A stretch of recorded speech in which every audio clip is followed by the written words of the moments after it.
c'est Alice. Alors, aujourd'hui, je vais vous parler un petit peu donc, de mon retour sur Paris Ludique, donc, qui a eu lieu il y a 10 jours maintenant, sur lequel moi j'étais bénévole, donc j'ai pas vu grand-chose au final du festival, notamment sur les jeux à tester, les éditeurs, tout ça. Finalement, je suis passée, j'ai vu des choses qui avaient l'air drôles, mais je me suis pas arrêtée plus que ça, enfin j'ai pas tellement pu. Mais pour raconter un peu donc, comment ça se passait, de mon côté à moi, qui est pas le seul et unique côté bénévole, hein, puisque pour le coup, moi j'ai fait quelque chose d'un peu particulier, donc je vais raconter un peu plus. Donc, Paris Ludique, cette année, il y avait environ 200 bénévoles, et c'est des bénévoles qui font un peu tout. Donc, il y en a qui sont dans l'orga, il y en a qui sont... on a en fait différents postes, c'est réparti par équipe, ceux qui sont à l'accueil, ceux qui sont donc les volantes qui s'occupent de la propreté, etc. Du festival, des gens qui coordonnent, des gens qui s'occupent de l'espace nourriture, boisson, tout ça pour les bénévoles, et d'autres trucs d'organisation, des gens qui sont aux espaces tournois, aux espaces... enfants, etc. Et donc moi j'étais à l'espace donc jeux à volonté. Donc jeux à volonté, c'est la ludothèque du festival. Donc en gros c'est là, une fois qu'il n'y a plus de place chez les éditeurs ou que les gens veulent jouer un peu différemment, ils viennent et on peut leur recommander des jeux, depuis des grosses piles de jeux pour savoir à quoi jouer et leur expliquer les règles. Donc on a un gros stand comme ça avec des jeux de tout type. On a de l'expert, du familial, de l'ambiance, des jeux pour enfants, un peu tout type de jeu et toute époque de jeu. On n'a pas que des trucs récents, il y a une ludothèque un peu historique et on a quelques trucs récents. Donc ça c'est un peu dans l'idée. Alors déjà j'aurais dû commencer par dire donc merci à tous les orgas, à ceux qui ont permis que le festival soit possible. On a vraiment été mis bien en tant que bénévole sur l'accueil, tout ça. Côté structure du festival, donc pour ceux qui se demandent un peu, globalement tout est fait par des bénévoles et donc il se passe différentes choses, notamment en amont. Alors il y a quelques prestats qui se sont pris pour certains trucs, notamment je crois que le montage du chapiteau c'est des prestats, mais après l'installation, notamment des stands bénévoles, c'est les bénévoles qui le font. Donc il y avait des grosses journées d'installation de festival où je sais pas trop exactement ce qui s'est passé le jeudi, vendredi. Moi je suis un peu mal aux chevilles et j'avais pas très envie, du coup j'ai pas tellement aidé là-dessus. Et même pendant le festival, moi tout ce qui était un peu plus logistique et surtout déplacer des choses et porter du poids, moi j'ai pas trop participé à ces éléments-là. Se mettre sur la pointe des pieds, tout ça. Du coup, pendant le festival, moi je suis arrivée, donc le festival pour les bénévoles, on est attendu à partir de 8h, je crois, le matin. Et le soir, il y a des choses aussi pour les bénévoles, donc des choses un peu à régler sur notre stand au moment de la fermeture, et puis après des moments sympas pour boire un verre dans un espace pro. Donc on a un espace pro avec une buvette, en gros, pro et bénévole, avec une buvette, des trucs plutôt sympas, voilà. Moi je suis restée un peu le samedi soir, pas le dimanche soir, parce que finalement on m'a proposé des jeux et ça me tentait plus que le repas, les gens, tout ça. Mais dans tous les cas, c'était vraiment super sympa, on était bien. C'était super cool de recroiser des gens, ça c'est assez rigolo parce que du coup ça faisait 3 ans qu'il n'y avait pas eu de festival. Moi il y a beaucoup de gens que je connais un peu mais pas trop sur le festival et beaucoup de gens que je connais de Paris que j'avais pas trop eu l'occasion de croiser récemment ou que j'avais vu très récemment aussi des nouvelles connaissances et des gens d'internet, aussi quelques personnes de la chaîne, donc ça c'était très très fun de rencontrer un peu les différentes personnes, de dire bonjour. Donc oui, donc qu'est-ce que j'ai fait sur le festival? Globalement j'ai dit bonjour à des tas de gens. Qui sont passés ou que quand je suis passée moi dans les allées parce que j'ai regardé quand même le reste du festival qui avait l'air très sympa, voilà. Et j'ai surtout expliqué des jeux. Donc nous sur l'espace à jeux à volonté, et ce que je fais moi, donc à l'espace à jeux à volonté, donc on a un grand espace comme ça c'est un côté, ça c'est l'autre côté. On a un stand comme ça, on a de la place au milieu. On trie un peu les jeux par catégorie, on les retrie un peu au fur et à mesure de la journée en fonction d'à quel point on a le temps et à quel point il y a des choses sorties. On n'était pas trop blindés, nous, le stand ça allait en termes de gens et en termes de moments de pic, il y en a quand même eu. Et donc moi j'explique donc surtout du gros jeu. Et ça c'est assez sympa, le moment où les gens arrivent, on sait pas trop, on discute un peu pour savoir ce qu'ils aiment comme jeu. Et on leur propose un jeu parmi toute la sélection. Ou alors c'est eux qui viennent vers des boîtes, etc. Et on n'hésite pas à leur demander, à leur proposer des choses. Du coup, des fois, entre ce que les gens ils sortent par eux-mêmes, ce qu'on a envie de sortir nous, tout ça, ça permet de sortir des jeux un petit peu différents. Et donc j'avais envie de parler des jeux que j'ai sortis, parce que moi j'aime bien parler des jeux, c'est ce que je fais dans la vie. Voilà. Du coup, je voulais un peu parler des jeux que j'ai expliqués, donc en commençant par Agricola. Donc j'ai fait récemment, plus ou moins récemment, une vidéo donc sur les différents Rosenberg en parlant d'Alertao, et donc Agricola c'est vraiment le monument de la pose d'ouvrier, donc c'était très sympa de le ressortir à des gens qui étaient assez joueurs et qui connaissaient pas mal ce genre de mécanisme et qui n'avaient jamais joué à Agricola. Je crois que le côté un peu rude, famine dans tous les sens, leur a pas trop plu. mais mais qu'ils ont quand même aimé découvrir. J'étais super contente de mon explication de règles, ils étaient super contents de mon explication, donc ça c'est cool parce que c'est un jeu que je connais vraiment très très bien. Donc c'est toujours drôle de ressortir un jeu, là ça faisait des années que je l'avais pas sorti, l'expliquer à des inconnus, en plus avec le thème là dans Agricola qui est cool. Voilà, donc ça fait plaisir de le ressortir. Ça risque d'être un peu juste un listing où chaque fois je vais dire que ça me fait plaisir. Hein. Voilà, hop. Lord of Waterdeep, alors ça c'est expérience totalement différente. Je sais pas, ils sont dans un endroit un peu aléatoire, hein, donc je découvrirai au fur et à mesure. Donc Lord of Waterdeep, là c'est un peu l'expérience complètement contraire. J'en ai fait 3-4 parties dans ma vie, espacées de plusieurs années, et j'y avais joué relativement récemment. Et c'était pas moi qui l'avais installé. Et là en fait au moment de le sortir, avec un père et ses 2 fils de mémoire, c'était un peu plus chaud parce que finalement je le connaissais pas si bien que ça. Alors la mécanique de base du jeu est pas très compliquée, c'est de la pose d'ouvrier, on prend des ressources, on les dépense pour faire des quêtes qu'on a récupérées avant. Dans la mise en place, dans des trucs, c'était moins fluide, mais ils ont... Alors ouais, globalement les gens étaient quand même super sympas, à chaque fois ça super cool. Donc j'aurais dit que je l'aurais expliqué super facilement, et c'est là qu'on se rend compte qu'en fait, pas tellement. Ouais, je vais peut-être faire un listing et après je parlerai explication de règles en général, c'est une bonne idée ça. Voilà, sur un peu ce que je retiens de tout ça.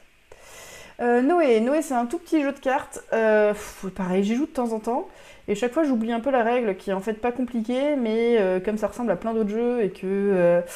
voilà, donc chaque fois c'est un petit peu chaotique, ça a été un petit peu laborieux, heureusement pareil la table était très très sympa. Donc 2 fils et leur père je crois, et dont un qui s'appelait Noé, donc c'est pour ça qu'il voulait jouer à ça. Et c'était... franchement... que des joueurs, donc les gamins étaient très joueurs aussi, donc beaucoup plus de tolérance sur les modifs de règles au fur et à mesure de l'explication, que celui-là j'étais pas trop assurée. J'ai prévenu avant que j'étais pas trop assurée, hein, ça sur le stand on a vraiment cette politique que il y a des jeux qu'on sait bien expliquer, il y a des jeux où on va les aider à découvrir le jeu, et voilà, c'est pas... Voilà, donc normalement ça c'est pas les jeux que j'explique en priorité, ceux où je suis moins à l'aise comme ça. Top. Après, Myrmès. Alors ça, Myrmès, moi je le connais très bien pour le coup. Ça m'a vraiment fait plaisir de le ressortir. On m'a demandé un jeu, en fait ils étaient 2 plutôt gros joueurs d'Eurogame, et ils connaissaient pas mal de choses, et ils connaissaient pas Myrmès. Myrmès, ça marche très très bien à 2, c'est un jeu un peu historique, ça fait plaisir de découvrir. Je crois que tous les ans depuis que je fais le festival, je l'explique au moins une fois. Et donc on va gérer notre colonie de fourmis. C'est dommage qu'il soit pas réédité. Et il y a vraiment une gestion où on va programmer ce qu'on va faire dans le tour, et après on va exploiter le plateau, tout ça.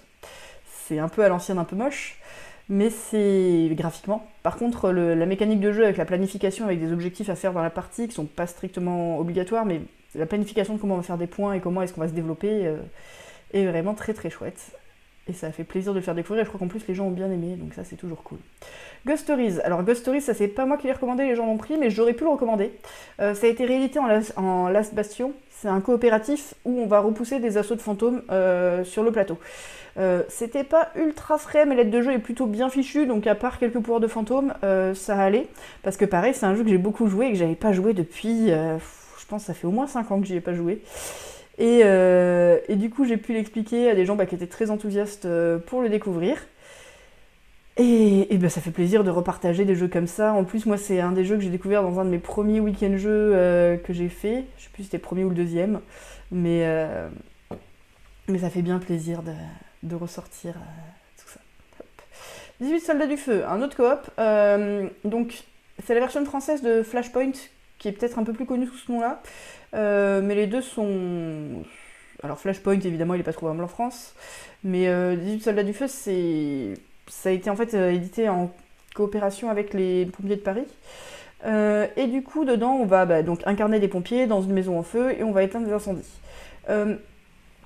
Il y a 2 versions, la version familiale avec moins de règles et la version avancée. La version avancée est vraiment plus intéressante, mais pour commencer à appréhender les règles, la version familiale est quand même plus simple, notamment s'il n'y a personne pour guider autour de la table, parce qu'il y a des effets un peu en chaîne qui peuvent se produire sur certains trucs, sur des départs de feu, des choses comme ça. Du coup, je l'ai présenté en version familiale, donc je connaissais moins bien la mise en place, mais ça a été très bien. La table était très très enthousiaste pour le découvrir, donc ça c'était très très cool. C'est l'avantage quand je choisis une boîte. Et oui, donc à la fin, je les ai recroisés après leur partie, parce que souvent on explique le jeu, en fait, et ça c'est sur le festival, c'est rigolo, parce qu'on explique le jeu, et après on quitte la table, donc on sait pas forcément ce qu'ils ont pensé. Là je les ai recroisés, et effectivement, ils trouvent ça un peu plat dans la version familiale. Du coup, moi j'ai donné à la fin de l'explication un peu des hints sur qu'est-ce qu'allait donner la version avancée. pourquoi ça changeait un peu des choses côté planification. Et donc le principe c'est qu'il y a une maison en feu, il y a des habitants dedans, qu'il va falloir aller vers eux, les récupérer et les sortir, avec un peu chacun ses spécialités, des points d'action à dépenser, qu'on peut un petit peu stocker d'un tour sur l'autre, mais pas trop. Donc vraiment du pur coop un peu, j'ai envie de dire, à la pandémie, de coordination, pour aller faire les choses nécessaires avant que le bâtiment s'écroule ou qu'il y ait trop de morts. Hop. Sun Tzu, alors ça Sun Tzu, ouais, je l'ai expliqué, et celui-là je le connaissais pas assez bien, et on m'a mis un peu mis sur la table à un moment où j'avais très envie de faire pipi, du coup c'était un peu plus compliqué aussi. Donc c'est un jeu de guessing où on est à 1 contre 1, et on va aller mettre des cartes sur les 5 provinces de Chine, et ensuite on va retourner, et la différence des forces qu'on a mis va dire qui prend le contrôle, à quelle force, et il va y avoir des décomptes au fur et à mesure de la partie, 3 décomptes dans la partie, qui vont donner plus ou moins de points à telle ou telle région, à tel ou tel moment. En gros c'est ça, il y a quelques cartes tactiques qui changent un peu des choses avec des pouvoirs. Et donc c'est de la stratégie et du guessing et du contre-guessing. Donc pareil, là je l'ai présenté à des gens qui l'avaient sorti, c'est un des collègues qui m'a appelé à la table alors que moi j'avais dit que je le connaissais pas si bien que ça non plus. Et j'ai fait une explication un peu à l'arrache, pareil les gens ont été super sympas pour le coup, ils étaient peut-être un petit peu moins joueurs, ou en tout cas un petit peu moins joueurs ardus, et que ça semblait plus compliqué d'appréhender la nouvelle règle qu'avec du très très gros joueur qui a vraiment l'habitude. Du coup ça a été un tout petit peu dur sur le cafouillage de mise en place au début. Une fois qu'il y a eu l'idée bien expliquée, que j'ai bien répété, ça avait l'air de bien aller. Et du coup, on m'a rappelé plus tard parce qu'il y avait un petit problème de point de règle que j'ai dû vérifier dans la règle, en fait, tout simplement. Mais ça avait l'air de plutôt bien aller côté règle, donc ça, j'étais quand même plutôt contente qu'au final, ça se passe bien. Hop, Mombasa. Alors Mombasa, moi j'adore, j'en ai reparlé récemment, là, j'en ai refait une partie donc sur les versions Skymines. Du coup là je l'ai présenté avec le thème d'origine. Ce qui était super cool c'est que j'avais joué à Skymines juste avant, et comme ça fait un peu l'actualité, donc c'était un groupe de joueurs avertis pour le coup, j'ai pu un peu leur donner des pointeurs sur les différences, donc pareil après l'explication des règles, leur dire que j'avais testé un peu la nouvelle, dire comment ça se passait tout ça, donc c'était vraiment très cool. Pour l'explication pareil, un jeu que je connais bien et que là j'ai ressorti récemment, ça aidait bien. C'est rigolo parce que du coup de passer d'un graphisme à l'autre de la veille au lendemain, c'était assez marrant. Voilà, et donc celui-là ça m'a vraiment fait plaisir de le sortir. En plus c'est un jeu que j'aime beaucoup, que je trouve très chouette d'avoir dans la ludothèque, vu qu'en plus il va être édité et que la nouvelle version était, je crois, pas encore dispo chez Super Meeple. Ils en avaient une boîte, mais je pense que c'était pas dispo encore pour le festival. Donc bon, voilà. Hop. Jurassic Snack. Alors ça, c'est un jeu que j'ai découvert sur le festival à l'arrache un matin. Donc nous, le matin, on est quand même moins occupés parce que les gens vont en priorité vers l'avant du festival. Et puis en plus, on est là un petit peu avant l'ouverture. Et du coup, j'ai pu faire... c'est un jeu de 10 minutes. Donc j'ai pu le faire à deux sur un coin de stand un début le matin. Du coup, j'ai pu découvrir ça. Et du coup, on m'a demandé de l'expliquer un peu plus tard à 2 enfants. C'était assez cool, donc c'est un petit jeu de déplacement de dinosaures sur une petite map sur lequel on va aller brouter de l'herbe qui va déclencher potentiellement différents pouvoirs ou nous donner des points et nous permettre de faire apparaître des T-Rex qui vont aller manger l'autre. Donc on gagne soit quand on peut plus se déplacer et qu'on a le plus de points, soit quand l'autre a plus de dinos à déplacer. Et du coup, que tout le monde bouge de T-Rex d'affilée. Du coup, c'était rigolo et c'est très chouette de découvrir un jeu et de le faire découvrir dans la filée. Et pareil, ils avaient l'air plutôt contents. Hop, Récolte. Alors Récolte, pareil, c'est pas un jeu que j'ai sorti moi, c'est un jeu où on m'a appelé à une table alors que j'étais pendant une autre explication. Et à la fin, j'ai enchaîné donc avec l'explication de Récolte que des gens avaient sorti de la boîte. Et en fait, dans les boîtes, il y a à chaque fois marqué qui est-ce qui maîtrise le jeu, qui est-ce qui connaît un peu. Et du coup, Récolte, moi je le connaissais bien. C'était à une table donc qui connaissait bien Rosenberg et qui avait envie de découvrir un autre jeu de Rosenberg qu'il connaissait pas. Récolte, il a l'avantage d'être super facile à expliquer, il est relativement léger, il y a que quelques actions, c'est pas non plus monstrueux. Et quand on a l'habitude de planter et de récolter des légumes, ça passe vraiment tout seul. Je trouve que c'est un très bon jeu de festival parce que c'est un jeu qui est assez sympa à découvrir dans les variantes de Rosenberg, alors c'est peut-être un peu méchant de dire ça, mais qui vaut peut-être moins la peine d'être ultra approfondi. Du coup, ils étaient très contents de découvrir, j'étais contente de le faire découvrir, de montrer un peu les différents aspects et d'échanger rapidement autour de ça. En plus, ils m'ont attendu, c'était gentil comme tout, ils avaient commencé la règle et du coup, ils étaient contents parce que ils se sont installés avec la boîte, ils voulaient regarder la règle n'est pas compliquée, et en fait, en l'expliquant, ça va quand même vachement plus vite, et donc ça, c'était un bon retour. Hop. Everdell. Alors Everdell, moi c'est un jeu que j'ai assez peu joué dans ma vie et je pense que ça fait partie des jeux que j'ai plus expliqué que joué moi-même. C'est un jeu qui est assez sympa, donc je pense que c'est assez connu. On récolte des ressources, il y a une pose d'ouvrier, mais il y a aussi beaucoup un jeu de la carte où la pose d'ouvrier permet en gros de récupérer des ressources et ensuite on va jouer des cartes qui vont se comboter entre elles pour nous donner différents pouvoirs et aussi récupérer des ressources avec un tableau de 15 cartes devant nous. À construire, donc si des fois les 15 cartes c'est limitant, des fois pas trop, selon comment on joue, avec des combos entre les cartes que dans les premières parties on appréhende moyennement. Du coup moi j'ai des pointeurs très vagues là-dessus parce que je l'ai pas approfondi comme jeu, j'ai signalé que ça existait un peu en début de partie sans vouloir donner des gros indices, mais un peu d'expliquer les ressorts du jeu là-dessus, que il y a des pouvoirs qui vont aller bien en soi ou pas. Et il est pas mal demandé sur le festival et je pense que c'est un format... gros jeu mais pas trop, qui plaît bien, qui fait envie, et que c'est une bonne occasion de tester ce genre de jeu. Voilà. Donc ça, celui-là, on le sort pas mal. Coimbra, donc Coimbra, ça aussi, je l'ai sorti personnellement récemment, et là, je l'ai montré je crois que c'est même pas moi qui l'ai choisi de la pile, on m'a appelé pareil à une table où j'étais déjà à côté, on m'a demandé de l'expliquer, il me semble. Donc Coimbra, c'est vraiment un jeu avec un pool de dés qu'on va lancer, qu'on va récupérer, et la valeur du dé va donner notre mise pour différents enchères. Donc ensuite, on va placer le dé sur une des 3 lignes, et la couleur du dé qu'on prend dit quel revenu on va déclencher en fin de tour. Et donc on fait des enchères pour récupérer des cartes qui vont augmenter ses revenus. Donc tout se mord un peu la queue. Il n'est pas extrêmement complexe côté règles. Ce qui était étonnant là, je crois que c'est la première fois que je l'explique sans y jouer. Et c'est vrai que c'est un jeu, comme les choses sont pas compliquées, mais très liées entre elles, sur les tenants et les aboutissants qu'on voit pas trop au début, c'est bizarre de l'expliquer sans y jouer. Je trouve, ça fait partie de ces jeux où l'intuition est pas immédiate. Et du coup, c'est dur de quitter la table sans avoir vu un tour se dérouler. Du coup, là, je suis restée avec eux pour un tour. Des fois, on reste un peu souvent sur les débuts de partie. Et voilà. Et ils avaient l'air très contents de le découvrir. Donc pareil, quand c'est des jeux que j'aime bien et que les gens aiment bien le découvrir, ça fait plaisir. Et là, pareil, je pense que c'est des joueurs qui savaient un peu à quoi ils se confrontaient. The River, alors The River, c'est des gens qui l'avaient installé, qui ont vu mon nom dans la boîte, qui m'ont appelé. Et pour le coup, ça, je pense que c'était une erreur, que ça devait être une fiche d'il y a 2 ans, ou alors c'est moi qui me suis plantée en remplissant ce que je connaissais ou que je connaissais pas, parce que j'ai connu ce jeu et je l'avais un peu oublié. Du coup, j'ai dû quasiment relire la règle avec les gens, comme j'ai l'habitude de lire des règles et que je savais déjà un peu ce que c'était, j'avais une vague idée de comment ça fonctionnait, ça allait assez vite à relire. Donc The River, c'est un petit jeu de pose d'ouvrier qui est vraiment léger. Sur lequel on va avoir une piste devant nous de différents bâtiments et on va pouvoir à chaque tour donc soit récupérer des bâtiments, soit récupérer des ressources, et les ressources qu'on récupère, on les récupère en quantité. Par exemple, si je récupère de la pierre, je récupère autant de pierre que ce que mon village produit de pierre, donc les bâtiments servent à produire plus. Et ça finit quand on a construit, donc il y a des bâtiments autour de la rivière, mais aussi quand on a construit des gros bâtiments, donc soit parce qu'on a construit beaucoup de gros bâtiments, soit parce qu'on a fini notre rivière, soit parce que je sais plus quelle est la troisième raison. Et du coup, c'est vraiment tout simple. En ayant l'habitude d'expliquer, de lire des règles, ça va quand même plus vite. Encore une fois, les gens étaient adorables, donc c'est très bien passé, malgré le fait que je patauge un petit peu. Mais d'avoir déjà la ligne directrice de vers où ça va, c'est quoi l'essence du jeu, ça a aidé, je pense. Hop. Cartographeur. Alors Cartographeur, ça c'est un jeu qui a beaucoup fait parler de lui, donc c'est du roll and write.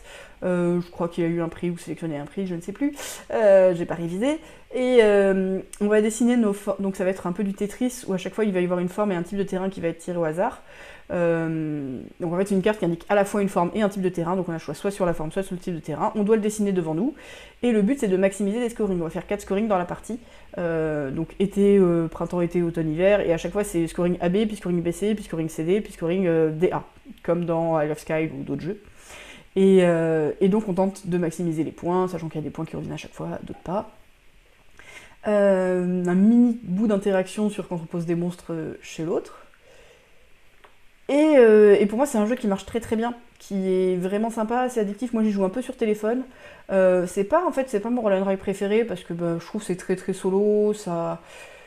On fait nos trucs et puis on voit bien, il y a une petite question d'heuristique, ça, je le trouve pas passionnant, mais je le trouve très facile à sortir et très agréable avec plein de gens, et c'était plutôt cool de l'expliquer.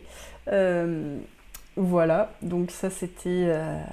Et je suis contente qu'on ait ce genre de jeu sur le stand, vraiment, et de faire découvrir ça, parce que c'est un jeu qui globalement plaît, donc c'est l'occasion de découvrir ce genre de jeu. Great Western, ou Great Western Trail en VO, nous on a la version française je crois sur le stand. Donc c'est un pfister que j'aime beaucoup, je l'ai fait découvrir à 2, j'ai signalé que pour moi c'était pas la meilleure config mais qu'en partie découverte ça allait, parce que pour moi c'est pas la meilleure config dans le sens où les parties se ressemblent plus. Du coup je l'ai fait découvrir, je le connais bien, Ça faisait un petit moment que j'avais pas tout à fait joué, mais ça, je connais quand même très bien les règles, donc ça se passait bien. Par contre, ça faisait très longtemps que je l'avais pas expliqué, et côté structure, il est pas très très simple à expliquer. Je pense que ça a à peu près été. Les joueurs qui ont joué connaissaient peut-être un peu moins. Alors, ils connaissaient pas mal de jeux, un peu façon développement poste d'ouvrier. Peut-être un peu moins ce genre de mécanique qui croise un peu différents types d'éléments sans structure claire. Bon, il y a quand même une structure de déplacement, mais mélangé avec le deck building, mélangé avec on fait des bâtiments. Et ils ont bien aimé, pareil, je les ai recroisés quand ils ont rendu la boîte, ils ont vraiment bien aimé, donc là c'est moi qui l'ai conseillé, j'étais contente que le conseil marche plutôt bien. Et voilà, je suis restée avec eux en début de partie du coup, parce que c'est pas si facile que ça à appréhender en fait la structure du jeu, donc je suis restée avec eux le temps qu'ils fassent au moins un tour de plateau. Et ça, c'est très rigolo à constater parce que quand on a l'habitude de jouer Great Western Trail ou Great Western, et qu'on voit des joueurs débutants jouer qui font toutes les cases et que ça nous agace un peu parce qu'on a envie de dire mais va plus vite parce que dans ce cas tu coupes l'herbe sous le pied à l'autre, évidemment on va pas le faire parce qu'on va pas jouer pour eux. Je leur ai donné un peu des fois les tenants les aboutissants de telle et telle action au début, pourquoi est-ce qu'on pourrait avoir envie de la faire ou de ne pas la faire. Et je pense qu'ils ont en gros compris l'idée, mais ils jouent comme des gens qui n'ont jamais joué à Great Western et pas comme des gens qui en ont fait 50 parties. Et du coup, c'est étonnant de s'y confronter sans être joueur à la table. C'est pas vraiment frustrant, mais je suis pas non plus du genre à vouloir à tout prix jouer à la place des gens. Mais il y a des choses où j'ai un peu donné des idées de pourquoi tel ou tel truc allait bien ou pas marcher, mais ça, avant de faire une partie complète, forcément, on le voit moins bien. Et du coup, c'est rigolo de pas... voilà, pareil, de donner le début et de s'arrêter au milieu. Toujours une expérience fun. Les petites bourgades, Tiny Toons en anglais. Les petites bourgades, donc c'est l'autre jeu que j'ai découvert sur le salon, donc j'ai fait deux jeux, Tiny Toons les petites bourgades et Jurassic Snack, donc du petit jeu. Là c'est un jeu où on va collecter des cubes, donc il y a un joueur qui choisit par exemple jaune, et du coup tout le monde prend un cube jaune et le place sur sa grille chez soi. Et le but c'est de reproduire des formes qui sont disponibles au marché commun pour aller placer un bâtiment sur une des cases en enlevant le reste des ressources, qui va nous donner un pouvoir ou des points en fin de partie, jusqu'à avoir couvert son plateau. Et une fois qu'on a couvert son plateau, on joue plus, et les autres continuent à jouer jusqu'à ce que tout le monde ait fini. Et le but c'est de optimiser au maximum. Du coup ça j'en ai fait une partie. Moi la partie que j'ai faite c'était un peu frustrant parce que j'avais un pouvoir personnel, parce qu'on peut avoir un petit pouvoir personnel quand on se faisait un bâtiment personnel qui allait trop bien avec un des bâtiments, du coup c'était un peu la fête, je faisais ce que je voulais. Et comme en plus on jouait un peu vite pour le découvrir, sans trop se prendre la tête, parce que c'était avant l'ouverture du festival ça, et c'était l'occasion d'avoir un jeu que pas grand monde connaissait, qui serait facilement sorti, que plus de gens connaissent. Du coup on jouait un peu pour voir. Du coup ça c'était un petit peu frustrant. Et sinon, oui, donc je l'ai présenté une fois, et c'est un jeu qui est super facile à expliquer, où la découverte un peu de la combo des différents éléments, des formes et tout, ça donne envie d'essayer. Donc moi, c'est un super jeu de festival, donc je suis contente de l'avoir fait découvrir. Moi, à titre personnel, ce sera pas forcément un must-have, mais par contre, ouais, pour jouer comme ça, avec des règles vite expliquées, un principe qu'on a envie d'appréhender, et qu'on ne sait pas si on y rejouera ou pas, mais ça donne envie d'essayer, c'est vraiment top en festival. Voilà. Race for the Galaxy, ça je suis super contente de l'avoir fait découvrir, donc c'est un grand classique. Je l'ai fait découvrir à deux personnes, donc un avait l'air plus motivé que l'autre, qui m'ont demandé un jeu à deux, pas trop long, plutôt complexe. Ils n'étaient pas sûrs de pouvoir faire une partie complète sinon. J'ai montré ça. Moi, c'est un jeu que j'adore, qui pour moi vaut le coup d'être découvert. Il y a certains joueurs donc plus récents qui ne connaissent pas forcément. Il y a la combo de pouvoir qui n'est pas forcément évidente. Et vraiment le côté où on est guidé un peu par sa main, et il va y avoir le flow du jeu et de qu'est-ce qu'on va défausser au fur et à mesure de la partie, avec un côté un peu statistique, des fois les cartes marchent mieux que d'autres. Et j'étais plutôt satisfaite de mon explication, d'avoir réussi à dire un peu les choses dans l'ordre, d'avoir aiguillé sur un peu les différents grands axes stratégiques qui existent, donc juste parler de la production et du militaire par exemple, ou ce genre de choses, hein, mais très très brièvement, et juste d'avoir bien présenté les mondes, les développements. Je pense que c'est l'explication la plus claire que j'ai jamais faite de ce jeu. Je l'avais expliqué il y a pas si longtemps à quelqu'un qui jouait pas du tout, donc ça c'était aussi... je vais en parler là, voilà. C'était pas du tout sur le festival, rien à voir, une connaissance de Tinder, qui bossait dans des processus de test. Donc le côté procédural avec des phases, il n'y avait pas de souci pour expliquer, ça passait bien. Du coup, le tel pouvoir s'applique uniquement à telle phase, dans tel cas, ça passait très très très bien.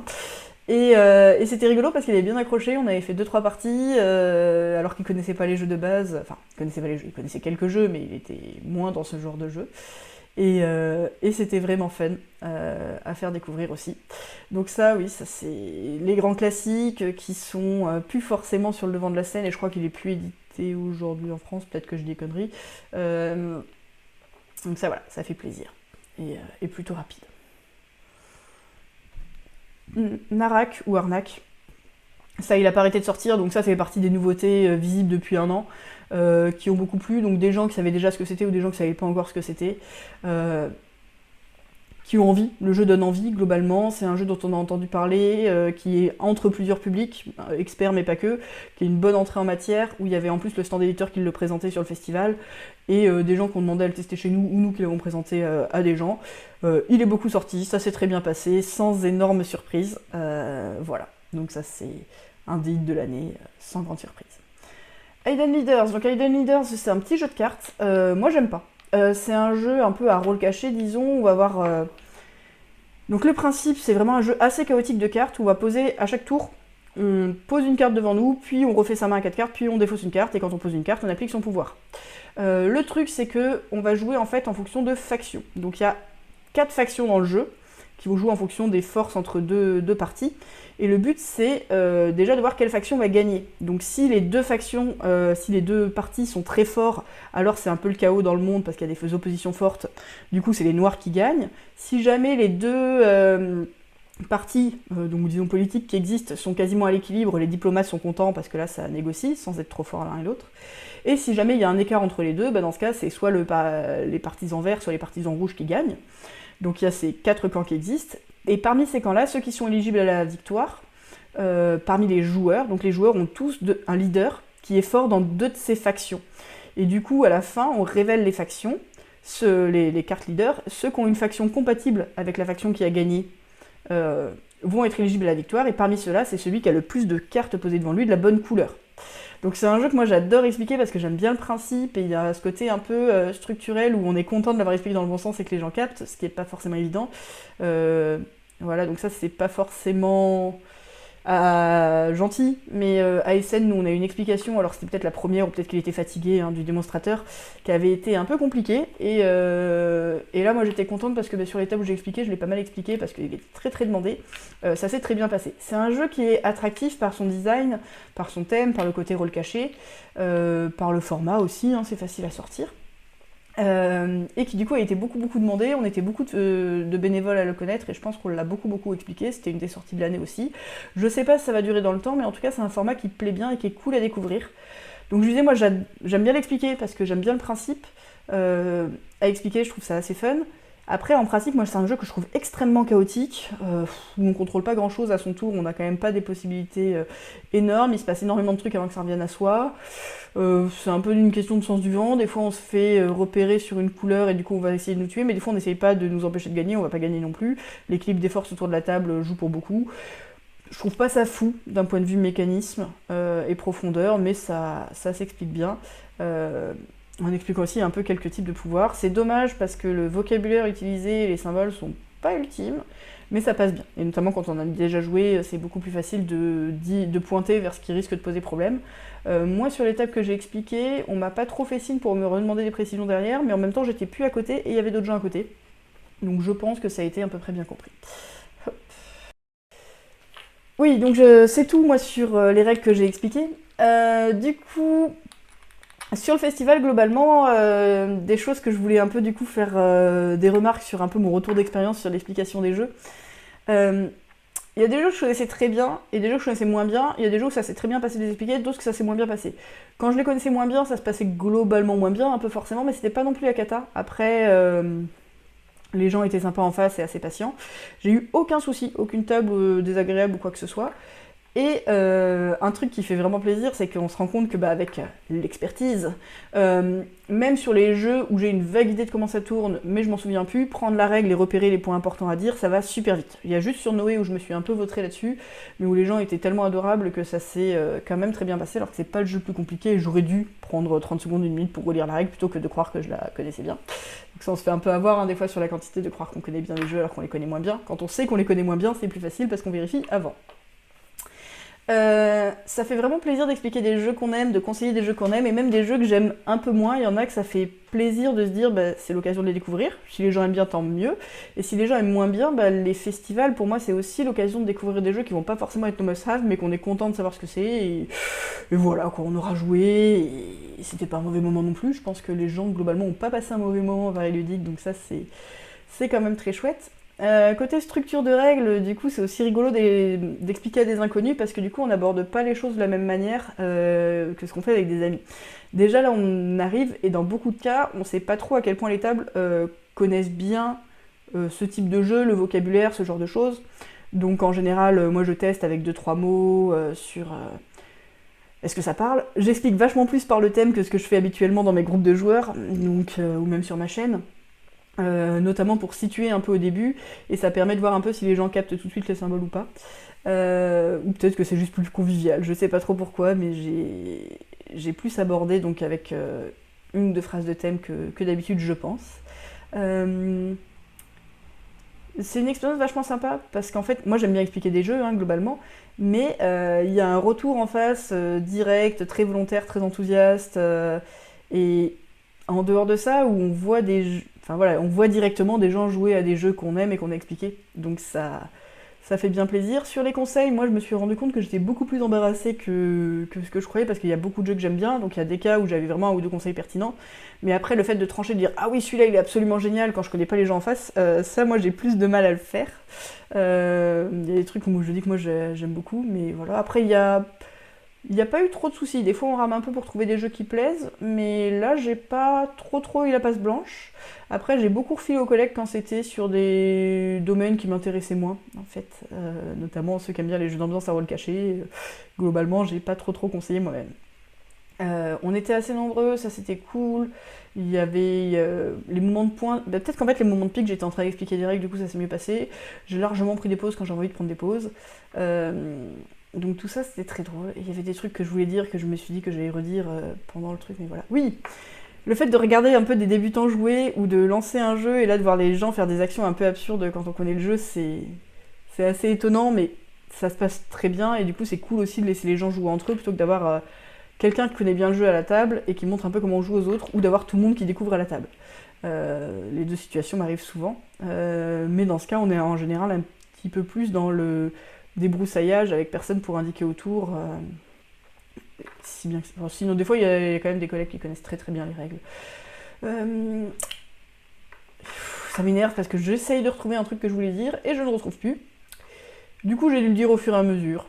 Voilà. Il y a des jeux qui sont vraiment plus fun à expliquer que d'autres.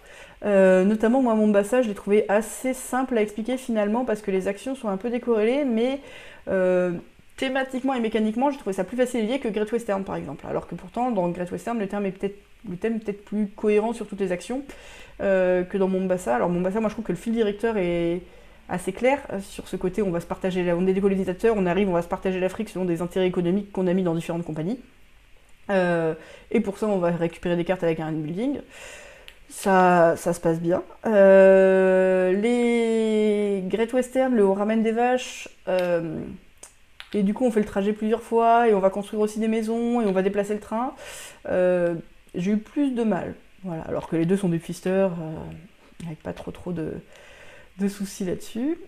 Un truc qui, moi, m'amuse beaucoup aussi quand même. Ça, c'est sur les boîtes de jeux. Hop, c'est dans l'autre sens. Donc sur les boîtes de jeux, donc on a un gros stand avec plein de boîtes de jeux, donc forcément au bout d'un moment c'est un peu détrié et le matin on a un peu de temps pour retrier ou trier tout court. Et du coup là le fait de faire les piles en se disant on va mettre plus visible ce qu'on a plus envie de faire sortir et de mettre un peu en avant ce qu'on a envie de mettre en avant, il y a un côté très très plaisant à faire ça. Un côté rigolo aussi auquel j'ai un peu participé le dimanche soir, c'est de re-ranger tous les jeux dans leur boîte. Donc là, faut aller chercher, ouvrir les boîtes, regarder dans quel jeu boîte ils sont rangés et aller les remettre au-dessus des bonnes boîtes. J'étais pas là pour la fin parce que j'ai été un peu recrutée ailleurs pour... Je sais pas pourquoi je suis partie. Bon, je suis partie. Et j'ai dû avoir une raison de partir, donc on a dû me demander de faire quelque chose à un moment et après je suis pas revenue. Sur finir de fermer les boîtes et ce genre de choses. Ah oui, j'ai viré les gens du festival, c'est ça que j'ai fait, parce qu'il fallait demander aux gens de partir, et comme j'ai l'air d'une grande méchante, j'étais une très bonne personne pour faire ça. D'ailleurs là-dessus, oui quand même, merci tout le monde, s'il y a des gens qui regardent et qui y étaient. Ça c'était super cool parce qu'au moment où le dimanche on a dû demander aux gens de partir, c'est toujours un peu désagréable de mettre les gens dehors et les gens ont répondu avec le sourire vraiment tout le temps. Alors ça c'était vraiment très très cool. Et ils sont sortis effectivement, donc ça c'est bien. Voilà, donc trier les boîtes, tout ça c'est cool. Moi ça m'amuse de voir tous les tas de jeux et de me dire ah ben ça c'est telle et telle catégorie, de se rendre compte aussi que on a quand même une bonne idée de ce qu'est la plupart des jeux, même si je les connais pas tous, hein, loin de là, mais d'avoir des fois de nom une idée de ce que c'est pour beaucoup d'entre eux. Tout ça, voilà, d'avoir une idée de qu'est-ce qui va être connu par beaucoup de gens aussi ou pas. Donc ça fait plaisir. Il y a plein de places pour des bénévoles pour l'an prochain. S'il y en a des gens qui veulent être bénévoles, je pense qu'il n'y a pas vraiment de limite en nombre.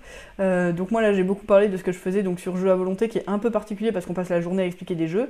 Il y a sûrement de dimensionnés, je pense qu'ils font ça un petit peu aussi. Dans les jeux de figues et autres, bon, je sais pas trop, j'y étais pas.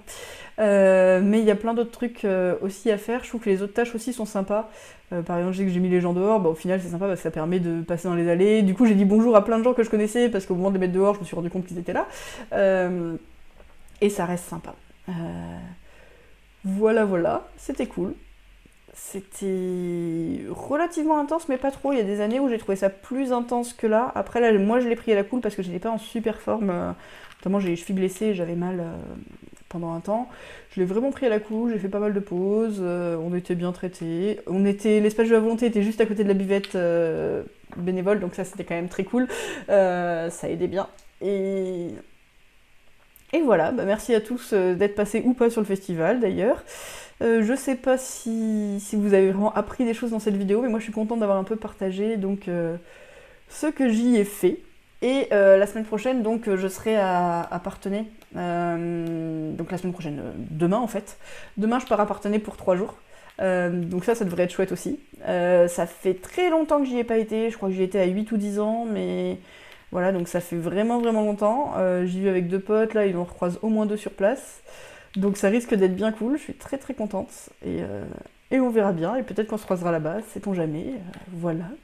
Donc gros bisous à tous. Ah si, et tant que je suis en train de parler un peu de trucs divers et variés, j'ai changé mon logo parce que du coup Sir Meeple, chez qui j'ai acheté un t-shirt parce qu'il avait quasiment mon logo, m'a contacté, super sympa, et du coup m'a dit si tu veux l'utiliser comme logo, du coup j'ai un logo qui est plus propre, voilà, qui n'est plus fait par moi-même.